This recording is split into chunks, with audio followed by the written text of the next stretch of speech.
starting. Okay, we're live.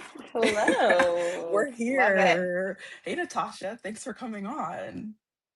Thank This you. is great. So happy to be here. Yeah, I appreciate you taking your time out of your busy summer.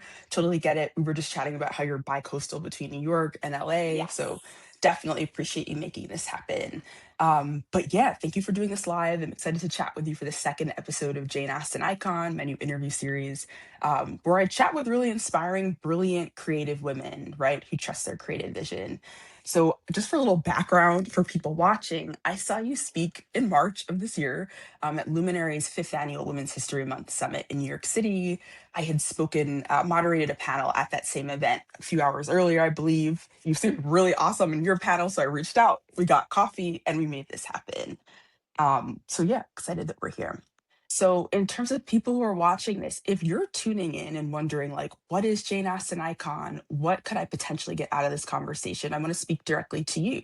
If you're someone who, like me, like freaks out about perfectionism, is constantly trying to manage it, if you're obsessed with your creative vision like I am as well, and you have like a calling that you've spent time in your life really thinking about pursuing, even if it's evolved over time, and if you want to learn how to trust that creative intuition more on the inside, this conversation is for you, definitely.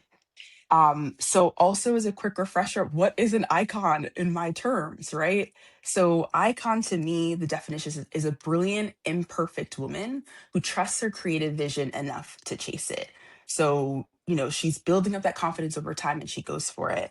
I'm a creative woman who spent a lifetime battling perfectionism. I'm working on trusting my own instincts more. So I basically want my audience to learn how to do the same thing, to figure out how the women who I speak to have followed their creative intuition so you feel less alone doing the same thing in your life. So let's get into it. And if you're tuning in live, feel free to drop questions in the chat. I'll try to get to as many as I can, of course. So, Natasha, again, thank you for being here.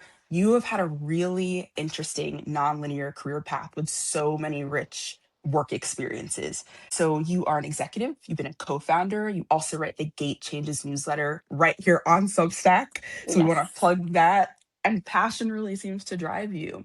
So the first question, or actually before we get into that, you're currently the fractional chief marketing officer at Z Supply, an apparel brand, right? Yes. So Yes. you're Yes. Yes.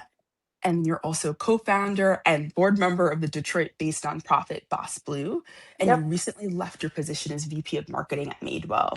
Yes. So yeah, a lot of cool things.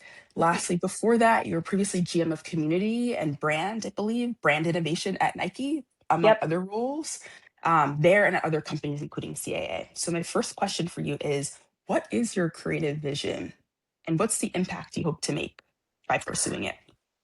Yeah, I think my creative vision is more probably of like a community vision. I think through what I didn't realize when I first started my career, and so I started my career at CAA, and I really learned about how you can build emotion and connection through storytelling there, Mhm. and the power of that over time, and kind of build upon that. And from that, I had different jobs, did different things, and I worked at this small entertainment marketing agency where I got to do this incredible program where we took Annie Leibovitz and Gloria Steinem around the world and got to do 10 different destinations in partnership with UBS Bank. And it was the first time that I kind of saw like creativity and community kind of come together, but really in support of like asking the funky questions, asking the things that are getting at us, but also about just connecting over the fact that we are mothers, daughters, sisters, friends, humans at the end of the day, irrespective of, because it was for UBS Bank, the label that exists in the back of, address and or the zeros in a bank account. And so my vision, I think, really solidified around during that time because I saw that like storytelling can meet connection, can meet kind of purpose to Yeah. support and create community at the end of the day. So creatively speaking, I think, and I also think creativity can come from 1,000 different things, and creative is a Oh, very subjective word. So for me, my creativity is rooted in the power of connection and rooted in the power of community, whether that connection comes from connecting customers to brands, emotions to people, people to people, whatever that might be. It's really my vision is about just connection and how do we foster that and make the world feel a little bit less lonely, especially with the different platforms that exist today. Definitely. No, that's such important work. We need a lot more of that in the world, I would say, all around. So definitely into that. I was going to ask you too about basically the women's community that you co-founded called Doyenne. I know you were a co-founder and CEO of that Yes. organization before AllBright acquired it in 2018. Could you tell us about that? Yeah. So again, having that seminal kind of experience where again we traveled around and with Gloria and with Annie and meeting so many women from so many different walks of life from so many different countries. It was kind of this eye-opening moment, especially I was around like just about 30 and I had reached a good amount of success at that point in my life, but I realized I felt very lonely and I didn't feel I had many people to talk to. As we started talking about things, and this was in 2016, and the world was in a different place, obviously then. But I started talking to more and more friends and kind of peeling the layers back and other people. I was like, oh, actually, there's a lot of us that feel the same way. That we were looking and searching for this type of connection and searching for to have really honest and vulnerable conversations. So really, it started actually as a dinner series in my living room with my former business partner in my living room, and we're like, we're just going to get a bunch of women together from different stages and backgrounds and ages and industries. And we're going to have a doyenne, which is a French word for a woman at the top of her field, talk about an inflection point in her life. And then inflection point, I mean, it's funny you say what you said is actually for the first dinner, it's kind of kismet, was about perfectionism, about at the time, a very senior executive, a CMO of a top talent label, or sorry, music label. And she talked about how she was in her 50s and 60s at the time and struggled with perfectionism. And an inflection point in her life was when she realized she kind of stopped giving a shit. And I think that was such an interesting kind of starting point. But what started that night with that vulnerability and that honesty that everybody showed up with, and that kind of level of connection grew to a community of 2,000 women across the country. Wow. We soon quit our jobs after we realized, like, oh shoot, this is a thing that like women want and are looking for. And we would host dinners all around the country with different partners from Nike to YouTube to Lyft to Delta, as well as conferences and gatherings, bringing different doyennes and customers together to kind of have those, what ideally, were conversations that just, help people lead their best lives, whether that was from how do I figure out IVF to what's a college education, continuing education look like, to I'm trying to jump to the next point in my career. How do I do it? To I need to let go of some things, Right. right. And that was kind of the kind of foundational tenets of the organization. And again, it was 2016, and the world was in a particular, not to say it's not now, but in a particular place then, and it was kind of lightning in a bottle. Amazing. That really sounds like a dream. Like totally incredible. I really love women's spaces for sure. Just as like an aside, I've joined a bunch of like women's organizations over the last year and a half, and it's just brought so much to my life. Honestly, I feel like we're so powerful together for sure. So Totally. I was right. I was gonna ask you about Boss Blue, your nonprofit. Could you Yes. tell us about that too? I know it's Yes. Detroit based. Yep. So clearly there's a plumb line. I'm obsessed with making women's lives better. And so how do we do Yeah. that? And so after we sold our business, and what's interesting too is, and not to get into the kind of the darker side of some things, but particularly when you have an organization where purpose does need to meet profit, we went after venture capital fundraising Okay. as part of that nonprofit, which was a big mistake Okay. because all of a sudden you have to like earn and earn and earn, and all of a sudden, because you do, all of a sudden the mission gets diluted and diluted, and you're like forsaking the mission instead of actually like living the mission. And so after we sold, Yeah. I thought to myself, I have to do this in a way where I don't have to be beholden to an investor saying, what's your return, when is it coming, da da da da da. And I gotten Mhm. connected through Doyenne and through AllBright to an amazing woman who had just relocated to Detroit, and was looking to also make some impact. And so together we said, what if we started an organization that was physical space where we could both do a multitude of things and kind of create opportunities to both invest in different women, to educate women, to support Wow. women in the community. What could that look like? But it all had to be nonprofit, and we didn't want to be beholden to profit, because then we thought we would lose or they would push us to lose our mission. So BasBlue is Okay. that. We own 2 buildings now. We have a kitchen downstairs, which is a training kitchen. So for people that were either formerly incarcerated or that are new to the U.S., we help train them. It's also like a full restaurant, and then the top few floors are membership based, and so you can join to be a member. We have co-working space, but we have classes. Again, it's kind of like what we talked about before in terms of learning adulting, for lack of a better word, and like Yeah. living and like all the Yeah. things that come with it over time. And then the last big piece of it is that we actually do like a mini Shark Tank where we award investments, and not even investments, is just frankly grants Mhm. to diverse founders in the Detroit community, as well as a program called 0 to 1 where we help people take your idea that's off the back of a napkin and turn it into reality. One of our first, it's called 0 to 1, so ZTO. One of our first recipients just landed her product in Paper Source and Barnes and Noble nationwide, and Oh she my started and incubated it with gosh. us. So it's like Wow. so Congrats. cool, We and love it's been this. five years now. The team is incredible, and I wish I could take like I deserve zero credit for what they've built out of it now. My partner and I had an idea, and they've now really run with it and made it something special. And so the hope is, as we actually had a call yesterday, like, can we take this anywhere else? Where can we bring Yeah. this beyond Detroit to other cities to really kind of continue the mission forward? Definitely. I'm so interested in that. I love that like you're seeing this ripple effect, right? Of the success that people are having. And you guys feel really energized, it seems, by the mission for sure. So really appreciate that work that you guys are doing for sure. I was gonna say, in terms of perfectionism, going back to that, Mm. like, do you deal with that? Do you Oh not deal with goodness. it? If you do, like how have you learned to not let it completely hold you back? Yeah, I think to me, I kind of put perfectionism and imposter syndrome in the same bucket, Oh, which I don't know if that's a good thing or a bad thing, but that's what's probably not a great thing, but it's what it is. I think we are sold in a way, and I think that social media both hurts and helps this sometimes. We're sold a version and a vision of what success is supposed to look like, right? mhm. And I brought on a leadership coach a couple years ago as I was in transition between Nike and Madewell.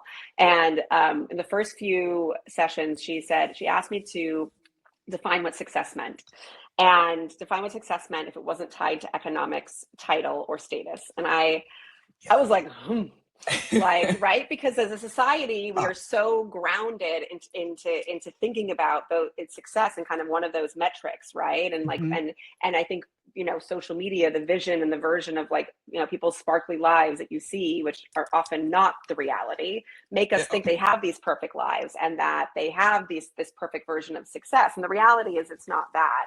And I really sat with that for a long time before I came to the realization that success was actually losing kind of the need to go after the perfect future or the perfect role or the perfect thing. And it was more about making sure that I felt like I was providing impact Yeah. in the world, and impact, whether that the world meant to my family, which was, Mhm. impactful but small, or to the team that looks to me to guide them, or to my community, or to the world at large. And I think perfectionism, I think as we think about what it means for us, I've really tried to kind of play it down of like, I'm never going to be perfect. I say, probably my team would tell you, I say, don't let good be the enemy of great. I Oh, think you so have to good. be willing to kill your darlings, and your darlings can be your own versions of perfectionism. Mhm. And know that like these are all these cliches, but like you're your own choreographer, right? You're the only one that Yeah. knows that you had a vision and you stepped left, but actually maybe that left when it should have been right, maybe that left Mhm. is actually the one you should have gone on. So I think it's about letting go of those ideals, and it's a consistency of letting go. I'm still not there. I need to figure out how to let go, but it's a I mantra think of that I ask myself or tell myself constantly. for sure. It sounds like really intentional, like thinking that you have around this. You spent time reflecting, and I think we could all learn something from that for sure. Like, I don't know, there's so many things I could probably let go of in terms of spirals and things that you just spend too much time thinking about. I think we all have some version of that. So definitely want to use what you shared here. I was gonna say, like, what's one of the most important lessons you've learned from experiencing an imperfect moment? Whatever you feel comfortable sharing. Whew. Um, Totally up to you.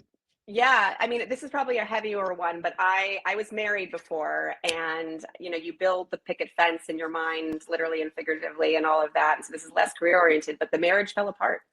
And you tell yourself a story of what you think it should be and what it's supposed to be, and then something happens, and you look up, and you're like, oh, that's not I what, and that was Yeah. imperfect. It was an imperfect moment, and I think we both, my ex-husband and I, held on to that perfectness for a the ideal of perfectness for a long time, and too long probably. And then when it fell apart, and now that's been almost 10 years, and we are both in very different lives. I am so thankful for that imperfection. I am Amazing. so It thankful. worked out. Like, It it worked worked out out. for both of us, and we're both living Yeah. our true lives and our That's best it. lives now. And I think that for me is it was such, and that happened almost 10 years ago, and that was something that I now apply to work too. Mhm. Sometimes you go to organizations or you start projects, and you realize, it looks like one thing on the outside, and then on the inside it's quite different, Mhm. and it's not perfect, and it never will be, but maybe it's sometimes a bit too imperfect. And I realize that actually, you know what, maybe in this imperfection, there's a lot to be learned. And I ask myself, what can I learn in this moment?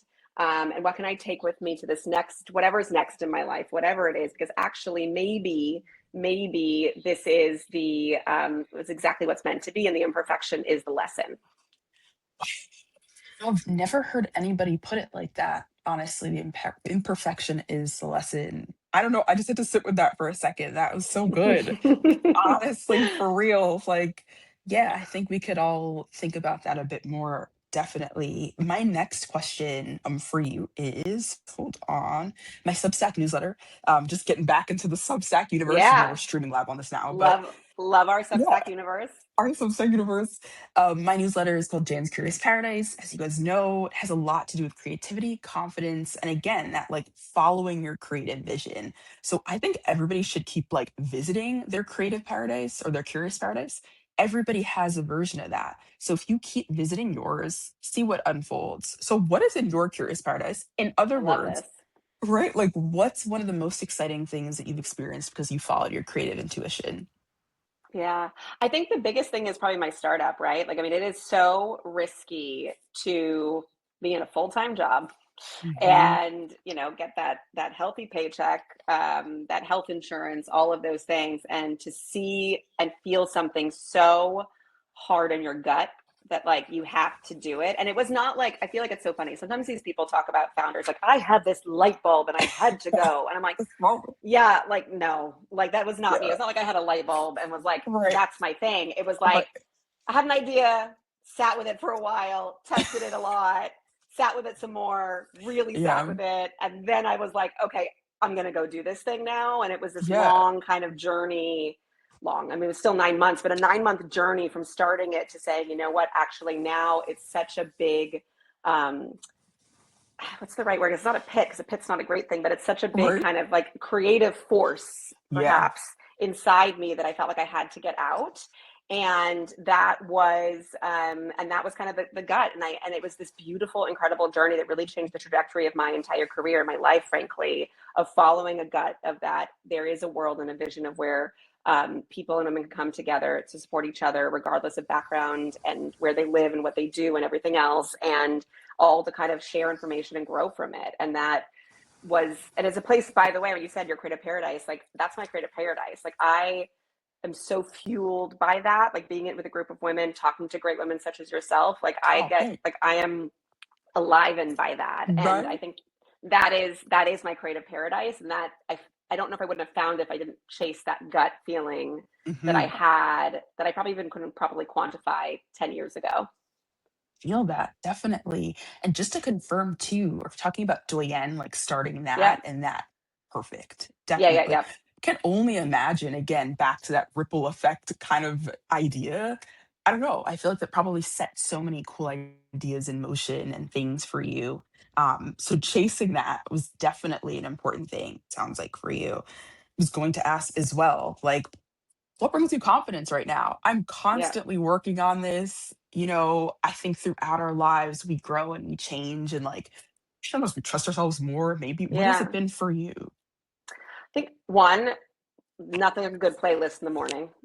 Gives me some Yes. confidence. Yes. Nothing like a good living in New York City and going for a walk with the dog and putting on some music and like just like owning your moment Yeah. does wonders for my soul. And then I think it's really sitting with myself, like and understanding and being both self-reflective and sometimes self-critical, but not in a way that I'm trying to tear myself down, but saying how can I am I show asking myself if I'm showing up the way I want to, whether that's my team, whether that's my partner, whether that's to my family, like and being able to have that conversation myself gives me confidence that okay, I am trying the best and I am doing what I can. And therefore I feel like I can then show up as my full self because Yeah. I put myself through it a little bit in a good way. Yep. And then honestly reading, like, I mean, it's just Yeah. knowing, being a citizen of the world, Hmm. and just feeling that I'm participating in kind of the whatever that cultural consciousness might be, makes me feel confident that I'm like, okay, I'm not just passively existing in the world, I'm actively here, and how I'm showing up again with my team, with my partner, with my family is hopefully meaningful and for me as well, Yeah. and for them. Definitely. I was gonna say, like, I really, the idea of like again reading, knowing what's going on, being tapped into the zeitgeist, right, is Yep. so so important, and that's been a through line in my life. Like, as an aside, too, I was obsessed with newsletters since high school. Like when I realized you could get sign up and get all this free alerts about what's going on in your community, communities that you care about. I started signing up for patch newsletters for that hyper local news organization Yep. that led to like a local journalism career, our whole thing. But Yeah. yeah, being tapped in is like it's so so important to kind of understand again where you stand in a community, right? And what's important to them for sure. And So I think Jane too, like to go to the Substack of it all, like it's also to know that you're not alone. Like there's confidence yeah, in that, right? And I think that yeah, Substack, I mean, I think there's a lot of memes about it, but I think it's true. It's like Substack is a place where it's so kind, in my opinion, and it's yeah, everybody's very supportive. It's like everybody wants you to win. yep, And I think that's such a unique part of the platform. I hope it stays that way as it scales. yeah, And I think that's one of the things, even when I started my own Substack, I was like looking and it's like, there's so many people have like, I want to read your work or I want to be part of it or like, you've hmm, got this. And like, everybody's like, I'm there too. Me me too. too, I'm right, nervous. I'm this. And I'm like, okay, I have the right, confidence now to know that like there's other people that are in the similar boat as me, hmm, regardless of what I've done in my life. Like, they're there and I'm like, okay, that gives me the confidence that I'm not alone and I feel less scared to like put the thing out there exactly. without fear of rejection or fear of imperfectionism Right. or Totally perfectionism. agree Yeah. with that. No, I'm gonna say, like, that's a perfect way to segue into your Substack. Like, why did you get on Substack? It's called Gate Changes, your newsletter. It sounds very travel oriented. Could you share Yes. more about that? Yes, and I feel like I need to like be honest and been like I've been like a delinquent Substacker. But that's the other thing I It's love all about the good. platform is you can hop in and out of it You and can. like and maybe I'm saying that to myself because I'm feeling a little imperfect about it right now. Totally Um, upfront. Uh, I've always loved writing. I in between like parts of my career, I wrote for Huffington Post. I wrote for like the Zoe Report. I started as a journalism, or I had like a journalism background in college, meaning like I wrote here and there.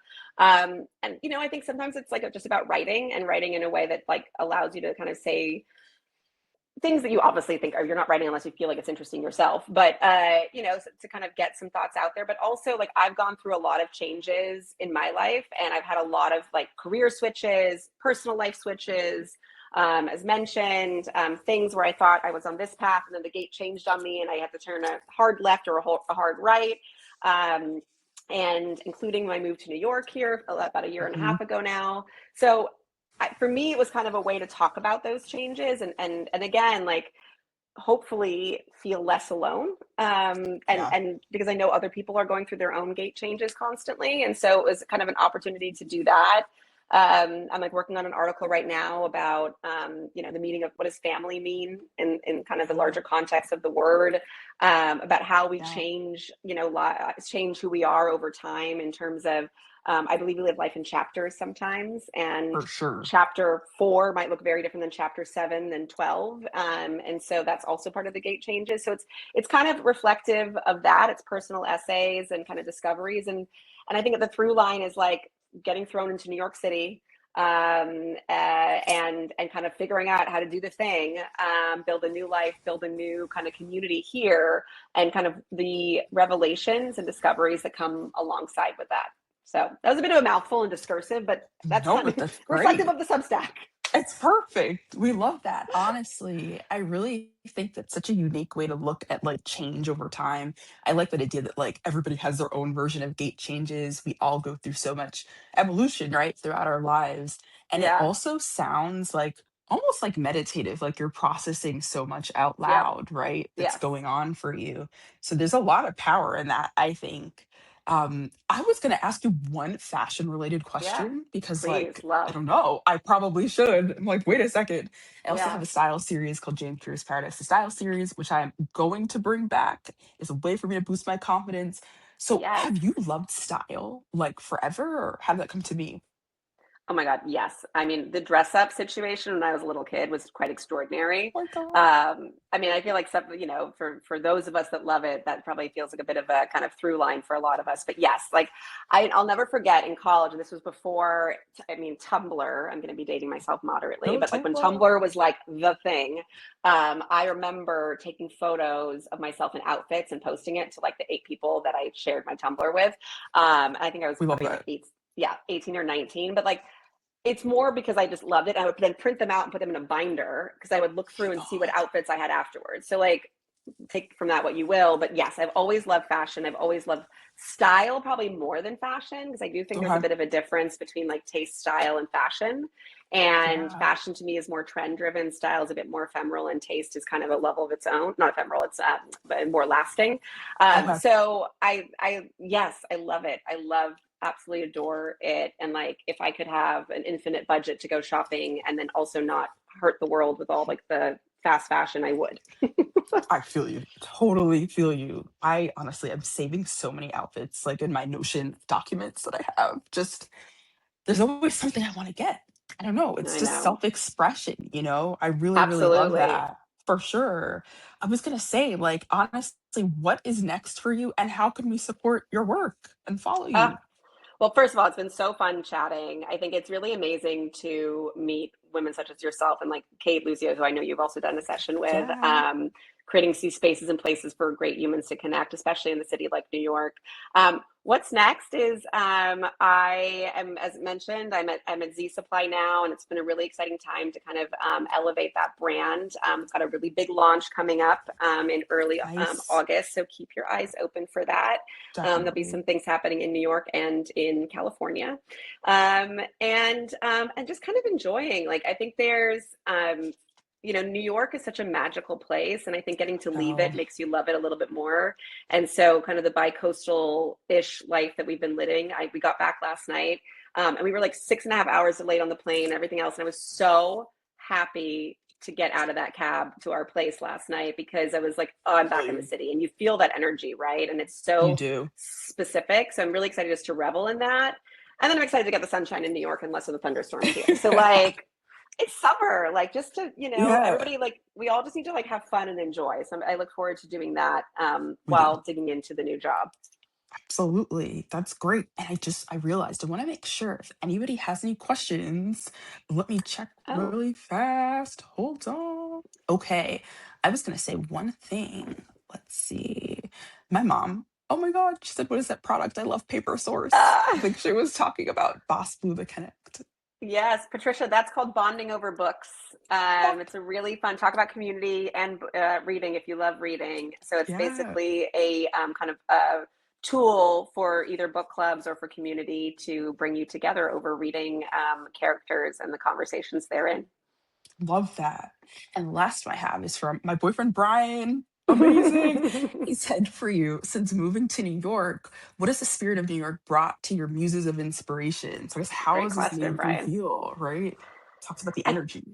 Yeah, I think the multitude, the muchness of New York is just it really is expansive, right? I mean, one of my favorite things about the city is I can go from the end of my street to the next street and I will probably hear no less than 15 languages in that span, right? Yeah. And I think you'll see 15 different people in 15 different worlds, meaning like they're all in their ear pods sometimes, sometimes not, like working through and like Yeah. there's just so much to pull from here. And I think it creates this kind of energy that just feels like you have to kind of, as I said before, like a creative force. It's like you Yeah. want to put something out there. And I think that if you're able and willing and wanting, and sometimes you want to close the door and go to sleep and like not have the New York energy out there, but when you're ready to harness it, it's there. And I think for a long time when I first moved here, I kind of fought it. And then I kind of looked up and I was like, oh, I can see like the sky for the first time in color. And I'm like, wait, this is actually Yeah. an energy meant to be harnessed versus an Yeah. energy meant to be fighting. And so I think for me, it's like that's what's kind of brought me inspiration is just like sitting in the city and like learning how to harness it. We love that. That's amazing. I live outside the city. I'm with my boyfriend in northern Jersey, so I don't know. I get it with that city energy. It really is everything for sure. But this has been fabulous. I'm also going to post the replay for anybody who didn't catch this live. And I really love talking to you. And I hope you have a Jane, great this is so weekend. lovely. You Of too. Thank course. you for this. Really Yeah. appreciate it and excited to see all you're going to do. Thanks. Likewise. Bye, guys. See ya. Bye, Bye. Natasha. Bye.